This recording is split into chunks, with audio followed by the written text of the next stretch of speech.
Welcome दोस्तों। Latest movies और web series का एक्सप्लेनेशन लेकर मैं हाजिर हूँ। ऐसे लेटेस्ट मूवीज का एक्सप्लेनेशन सुनने के लिए मेरे चैनल को सब्सक्राइब करना मत भूलना और पसंद आए तो एक लाइक और कमेंट कर देना। तो चलिए ज्यादा देरी ना करते हुए एक्सप्लेनेशन की तरफ।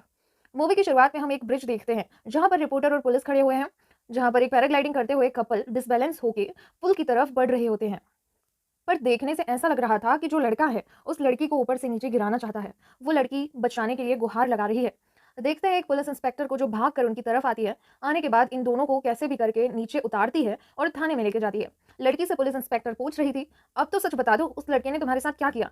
फिर कहानी फ्लैशबैक में जाती है और हमको हिल स्टेशन के ऊपर एक पुलिस स्टेशन को दिखाया जाता है, जहां पर हम विद्या ज्योति को देखते हैं, जो कि एक नई जॉइनिंग इंस्पेक्टर हैं।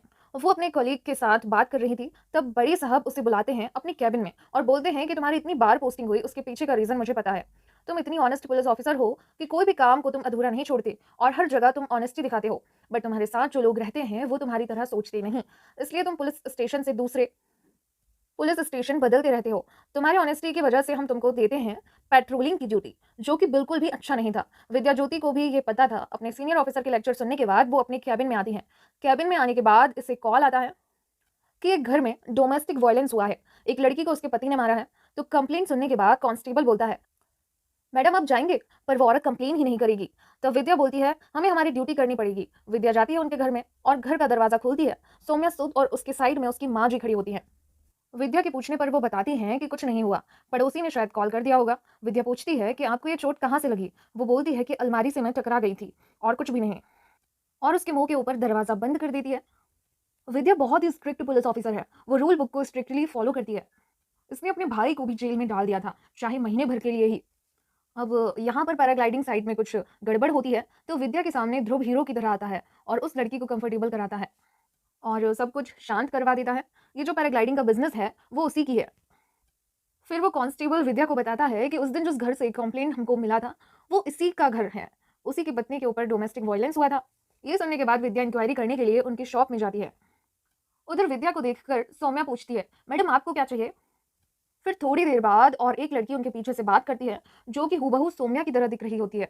वो देखने के बाद विद्या चौंक जाती है। फिर वो बाहर आती है और तब माताजी विद्या को बताती हैं कि उस दिन घर से मैंने आपको ही कॉल किया था। सौम्या को मार देगा उसका पति ध्रुव सूद, और वो कंप्लेन भी नहीं कर सकती क्योंकि वो अपनी बहन से नहीं हारना चाहती है।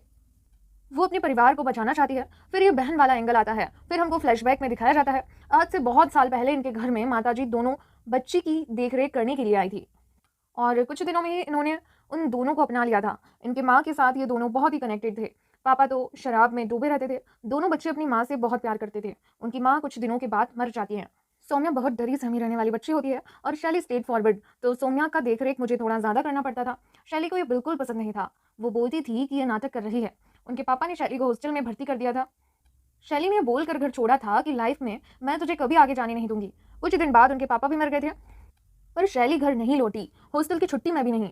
और इसी तरह सौम्या बड़ी हो गई। वो अपनी पढ़ाई पूरी करने के बाद दुकान में बैठती थी और हर दिन सौम्या पैराग्लाइडिंग पॉइंट में जाती थी, थोड़ा समय बिताती थी। एक दिन उधर अपना फोटो खींच रही थी, तभी उसकी मुलाकात ध्रुव से होती है, जो कि दिखने में हैंडसम और कॉन्फिडेंट था। ध्रुव सौम्या से मीठी मीठी बातें करता है और ये बोलता है, तुम इधर बैठ के बादल क्यों देख रहे हो, तुम बादल को छू सकते हो, मेरे ऊपर भरोसा रखो। सौम्या भी उसके ऊपर भरोसा करती है और पैराग्लाइडिंग के लिए मान जाती है। फिर वो दोनों एक साथ पैराग्लाइडिंग करते हैं। पैराग्लाइडिंग करते हुए सौम्या को अपने बचपन याद आता है, जैसे वो उसकी माँ और उसकी बहन एक साथ ऊपर बादलों को देखा करते थे। वो रोती है, पर जब नीचे उतरती है तो वो सडनली ध्रुव को हक कर लेती है और थैंक यू बोलती है। फिर एक दिन उनके शॉप के बाहर एक कार रुकी और इतने सालों के बाद शैली वापस आई है, जो कि दिखने में एकदम हूबहू सौम्या की तरह थी, क्योंकि वो लोग जुड़वा थे। वो आते ही सबको साथ बहुत अच्छे तरीके से बातें करती है और उसने जो कपड़े पहने हुए थे वो बहुत ही मॉडर्न थे। ध्रुव उसको देखने के बाद तुरंत अट्रैक्ट हो जाता है और उन दोनों के बीच थोड़ा बातचीत भी होती है, जो देखकर सौम्या बहुत मायूस हो चुकी थी। शैली सौम्या से ध्रुव के बारे में पूछती रहती है और ये बोलती है, वो मेरे टाइप का है, मुझसे उसका इंट्रो करा दी, हम दोनों अच्छे लगेंगे। सौम्या कुछ भी नहीं बोलती क्योंकि वो थोड़ी शांत किस्म की लड़की थी, पर वो सब कुछ समझ चुकी थी। शैली अब आ चुकी है, वो जिस किस्म की लड़की है वो ध्रुव को उससे दूर ले जाएगी। वो ध्रुव के साथ नजदीकियां धीरे धीरे बढ़ा रही है। एक दिन ध्रुव टूरिज्म मिनिस्टर के साथ अपने घर के बाहर एक कन्वर्सेशन में था। यहाँ पर मिनिस्टर को 500 करोड़ की डील अप्रूवल के ऊपर साइन करवाना था और अंदर टीजे पार्टी चल रहा था, जो ऑर्गेनाइज कराया था शैली ने। और ड्रिंक्स पीने के बाद सीन क्रिएट करने लग जाती है और उसको ठीक करने के लिए ध्रुव अंदर आता है पर वो ध्रुव के ऊपर चढ़ जाती है और उसके साथ फिजिकल होने की कोशिश करती है, जो मिनिस्टर देख लेता है और वो बोलता है ये मीटिंग अभी नहीं करेंगे हम, और वो चला जाता है। ध्रुव को तब एम्बेरस फील होता है, उसका इतना बड़ा डील साइन होते होते रह गया सिर्फ शैली की वजह से, और शैली को इससे कुछ फर्क नहीं पड़ता। सोम्या को देखते हैं जो शैली को संभालने की कोशिश कर रही थी, और तब ध्रुव सामने में ड्रिंक लेकर आ जाता है और बोलती है तुमने गलत तो नहीं चुन लिया। तब ध्रुव को भी रियलाइज होता है उसको शैली चाहिए या सोम्या। फिर रात को जब ध्रुव एक बाथ टब में बैठा होता है और उसके पास बहुत सारी शराब की बोतल भी रखे हुए होते थे, उसका शक पूरा लाल हुआ था। तब उसके पापा उसको कॉल करते हैं और गालियां देते हैं और बोलता है 500 करोड़ तूने कभी कमाए भी हैं, मेरे पैसे पे तू चल रहा है और एक मिनिस्टर के साथ डील कैंसिल करवा दिया। अगर तुझसे नहीं संभाला जाता तो छोड़ दे, तेरा कितना कांड में छुपाऊं, अब तो लोंडियाबाजी भी करने लगा है। तेरी मम्मी ने सही बोला था, तेरे किसी सुशील लड़की के साथ शादी करा दूं और तू घर बैठे और बिजनेस में अपना पूरा फोकस दे। और तब ध्रुव को बहुत ही गुस्सा आ रहा था, उसकी आंखें पूरी लाल हो गई थी। अपने पापा को गुस्से से बहुत कुछ बोलना चाहता था पर कुछ बोल नहीं सकता। अगले दिन सुबह पैराग्लाइडिंग साइट में सौम्या आती है और बोलती है शैली कल रात से नशे में है, आज सुबह भी नहीं उठी, मैंने बहुत कोशिश की। ध्रुव तब उससे सीधा पूछ लेता है कि तुम क्या मेरे साथ चलोगे पैराग्लाइडिंग में, और सौम्या हाँ बोल देती है। दोनों जब आसमान में होते हैं तब ध्रुव उसे कॉन्फेस करता है, मुझे अभी लाइफ में सेटल होना है और मुझे बस अभी तुम ही चाहिए जो मेरे घर संभाले और मुझे भी। सौम्या इस बात पे मान भी जाती है और दूसरी जगह शैली इसके लिए बिल्कुल तैयार नहीं थी। वो बोलती है तुम मुझसे शादी मत करो, पर तुम मेरे बहन से शादी कर रहे हो, मैं कभी उससे हार नहीं सकती। फिर सौम्या और ध्रुव की शादी हो जाती है और शैली बार में दारू पी रही होती है। जब फैमिली फोटो की बात आती है तो वो सौम्या की तरह ही ड्रेसअप करके सीधा खड़ा हो जाती है धूप के बगल में। पता ही नहीं चल रहा कि असली कौन है, मतलब वो उसकी बहन की मैरिज लाइफ हेल्प कर देने के लिए डिटरमाइंड हो चुकी थी। सौम्या की फर्स्ट नाइट में भी वो सौम्या बन के वो ध्रुव के कमरे में चली गई थी। इसको लेकर सौम्या भी बहुत अपसेट हो चुकी थी। उसके बाद प्रेजेंट डे दिखाया जाता है जहाँ पर विद्या बोल रही होती है कि डोमेस्टिक वायलेंस शादी के कितने दिन बाद शुरू हुआ था। माजी बोलती है 2-3 महीने बाद शुरू हो चुका था। सौम्या के साथ सैली भी उसके ससुराल आ चुकी थी इस बहाने से कि उनका घर रिनोवेट हो रहा है। शैली उसके पति को सेड्यूस करने लगता है अलग अलग तरीके से, उसके साथ संबंध बनाने की कोशिश करती है सिर्फ और सिर्फ अपनी बहन की मैरिज को खत्म करने के लिए। विद्या बोलती है कि जब तक सौम्या कंप्लेन नहीं करेगी उसके पति के बारे में तब तक हम कोई एक्शन नहीं ले पाएंगे। माजी को विद्या सलाह देती है कि जब कोई भी ऐसा घटना घटता है आप तुरंत अपने फ़ोन में वीडियो बना लीजिए, क्योंकि वो भी एक एविडेंस है। फिर रात में टूरिज्म मिनिस्टर खाना खाने के लिए बैठे होते हैं।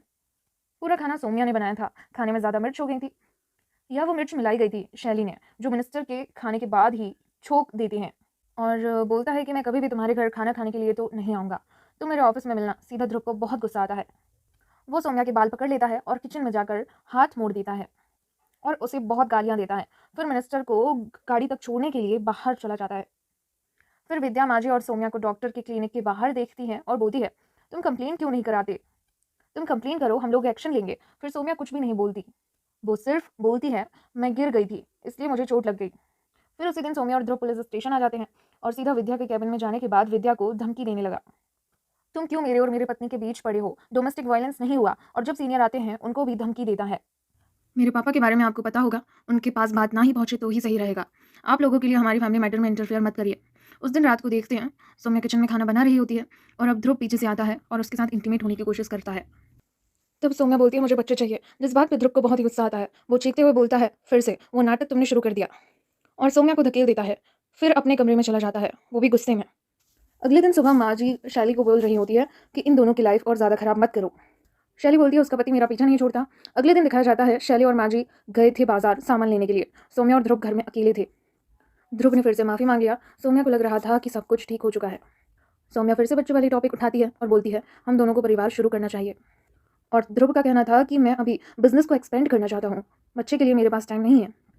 क्या हमेशा बच्चे करते रहते हो, लाइफ में थोड़ा फॉरवर्ड सोचो, गोल एम्बिशन बनाओ। शैली को देखो, मैंने गलत बहन को चुन लिया है। ये बात सुनने के बाद सौम्या बोलती है तुम्हें तो घरेलू लड़की चाहिए थी इसलिए तुम मेरे साथ शादी किए हो, और अब तुम एम्बिशन गोल के बारे में पूछ रहे हो। मेरे लाइफ में एम्बिशन गोल बहुत क्लियर है, तुम्हारा क्लियर है? पापा के पैसों पर बिजनेस संभाल रहे हो, फिर भी अच्छे से वो तुमसे संभाला नहीं जा रहा। और इसी बात पर ध्रुव को बहुत गुस्सा आ जाता है। वो सौम्या को बहुत पीटता है, पीटते पीटते सीढ़ियों से गिरा देता है। सौम्या की हालत बहुत ज़्यादा नाजुक हो चुकी थी। और फिर ध्रुव कहता है क्यों मुझे गुस्सा दिलाती हो, तुमको तो पता है ना गुस्से में कुछ भी कर देता हूँ।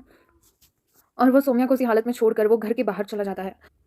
सौम्या फिर से खड़ी हो जाती है और अपनी साफ सफाई का काम शुरू कर देती है। डॉक्टर को दिखाने के बाद वो फिर से घर लौटती है। ये सब कुछ होते हुए इंस्पेक्टर विद्या देख रही होती है। तभी इंस्पेक्टर विद्या अपने कांस्टेबल को बोलती है ये ध्रुव शूट के बारे में पुराने केसेस भी ओपन करो, पता लगाओ कि कितने केसेस हैं जिसको इसका बाप ने छुपाए हैं। माँ जी ध्रुव को वार्न करती हैं, एक बार और मेरे बच्ची को हाथ लगाया तो मैं खुद पुलिस में जाऊंगी। तब ध्रुव आसानी से बोल देता है वो मेंटल पेशेंट है। आपको पता नहीं, जब बच्चा था तभी से वो मेडिसिन लेती है। पुलिस को बता दूंगा वो डिप्रेशन की पेशेंट है। पुलिस को मेरे ऊपर कोई शक नहीं होगा और बाकी मेरे पापा संभाल लेंगे। और ये भी हो सकता है कि डिप्रेशन के चलते वो सुसाइड कर ले, मतलब उसको जान से मार देने की धमकी देता है। तब माँ जी भी शांत हो जाती हैं। और दूसरी जगह हम सौम्या को देखते हैं जो कि अपनी माँ की तस्वीर को साफ कर रही होती है, वो भी पागलों की तरह, और कुछ बड़बड़ा रही होती है।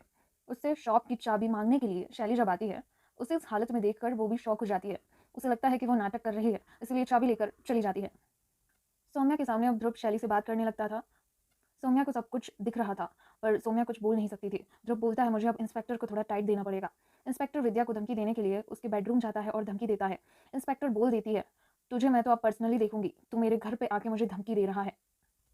ध्रुव चला जाता है और अपनी गाड़ी में जाके देखता है, जहाँ गाड़ी में शैली पहले से ही मौजूद होती है। ध्रुव के गुस्से को शांत करने की कोशिश करती है। वो शैली के कंधे पर सर रख के रोता रहता है। शैली अब उसे अपना लेती है। ये सब कुछ होते हुए ऊपर से इंस्पेक्टर विद्या देख रही थी। ध्रुव और सौम्या को पुलिस स्टेशन बुलाया जाता है और पूछा जाता है, पर सौम्या टोटली डिनाई कर देती है कि उसके पति ने उसके साथ कुछ भी नहीं किया। ध्रुव ये सुनने के बाद बहुत ही खुश था। सौम्या ये भी बोलती है कि हम दोनों का बच्चा होने वाला है, जिस बारे में ध्रुव कुछ भी नहीं बोल पाता, जिसके बारे में ध्रुव को कुछ भी नहीं पता था।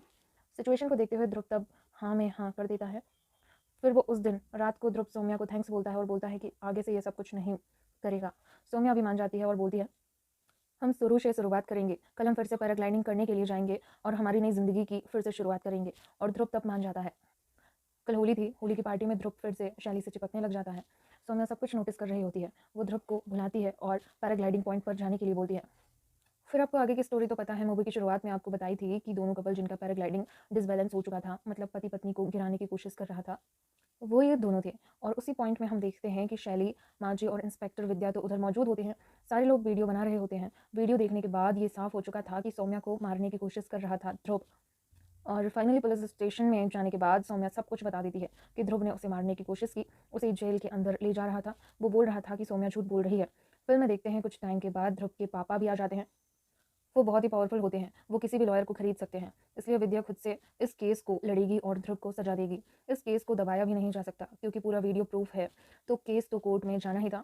सौम्या की तरफ से विद्या लड़ती है और जो कि सौम्या के साथ जो कुछ भी हुआ वो बोल देती है, पर ध्रुव पूरा डिनाई करता है। सौम्या मानसिक बीमार है, वो मेडिसिन भी लेती है। विद्या बोलती है कि अगर वो मानसिक बीमार है तो जिन लोगों ने वीडियो बनाया हो वो वीडियो तो झूठ नहीं होगा। और होली के अगले दिन वो आपको खुद पैराग्लाइडिंग करने के लिए लेके गई थी और उसने हार्नेस खोला, पर अपने ये भी बोला था कि सौम्या को ऊंचाई से डर लगता है। जिसकी ऊंचाई से डर लगता है वो खुद कैसे अपने हार्नेस को खोलेगा। सारे एविडेंस को देखते हुए ध्रुव के खिलाफ डोमेस्टिक वायलेंस और अटेम्प्ट टू मर्डर का केस बनता है और उसको तो 13 साल की सजा हो जाती है। केस तो सॉल्व हो चुका था। सारे लोग विद्या को बधाई भी दे रहे थे, पर विद्या को अंदर से लग रहा था कि केस बहुत आसानी से हो गया, मानो सारे के सारे एविडेंस उसके हाथों में किसी ने रख दिए और केस को सॉल्व कर दिया। फिर विद्या एविडेंस और ढूंढने लगी क्योंकि उसे लग रहा था कि इसमें कुछ ना कुछ तो ज़रूर छोड़ा गया है। और दूसरी तरफ शैली माँ जी से बात कर रही थी कि मैंने जो कुछ भी किया वो क्या ठीक किया। माँ जी बोलती हैं कि तूने जो कुछ भी किया है वो बिल्कुल ठीक किया है, तुम दोनों बहनें हो, एक को अगर तकलीफ होती है तो दूसरा जरूर उसका साथ देगी। अगर तेरी जगह सौम्या होती तो वो भी यही करती। फिर फ्लैशबैक दिखाया जाता है जिस दिन सौम्या उसकी माँ की फ़ोटो साफ कर रही थी। तब शैली चाबी लेकर जा रही होती है। पीछे मुड़कर जब देखती है तो देखती कि सौम्या खुद को ही हर्ट कर रही होती है और ये बोल रही थी कि मेरी गलती, मेरी वजह से ही मेरी माँ मर गई और मैं भी मर जाऊंगी। किसी को कोई सज़ा नहीं होगा, कोई मुंह नहीं खोलेगा, मैं भी मर जाऊंगी, पर मेरे बाद मेरे 2 बच्चों का क्या होगा। मेरे 2 बच्चे शैली और सौम्या। मानो धीरे धीरे उसे मानसिक बीमारी पकड़ रही होती है जो कि बिल्कुल सौम्या के अंदर नहीं थी। ये शैली को पता था और ये भी पता चला कि उसे ध्रुव बहुत पीटता था। तब वो डिसाइड करती है कि वो उसकी बहन की मदद ज़रूर करेगी। जब विद्या को एविडेंस नहीं मिलता तो वो सीधे चली जाती है ध्रुव से मिलने। वो पूछती है, पार्टी से क्या तुम सीधे पैराग्लाइडिंग पॉइंट पर गए थे या कहीं रुके थे। ध्रुव बहुत देर तक सोचता रहा और बोलता है, सौम्या को थोड़ा इनहेलर चाहिए था, इसलिए हम शॉप के सामने रुके थे। ये बात सुनने के बाद ही मानो विद्या को पूरा गेम धीरे धीरे समझ में आना शुरू हो चुका था। जब इनहेलर लेने के लिए गाड़ी रुका था, सौम्या निकलती है और शॉप के अंदर जाती है, पर शॉप से बाहर आती है शैली जो कि हूबहू सौम्या की तरह मेकअप करी हुई थी। इसलिए जब हार्नेस खोला गया उसे डर नहीं लगा क्योंकि शैली को ऊंचाई से कोई डर नहीं था। फिर पुलिस स्टेशन से वीडियो से ये भी पता चला कि मेडिकल करने से ठीक पहले दोनों को एक साथ बाथरूम लगी थी और दोनों बाथरूम के अंदर एक दूसरे के कपड़े बदल लेते हैं, इसलिए मेडिकल भी दोनों का साफ ही निकला। किसी को कुछ भनक भी नहीं लगा। Truly master plan. और विद्या हंसती है।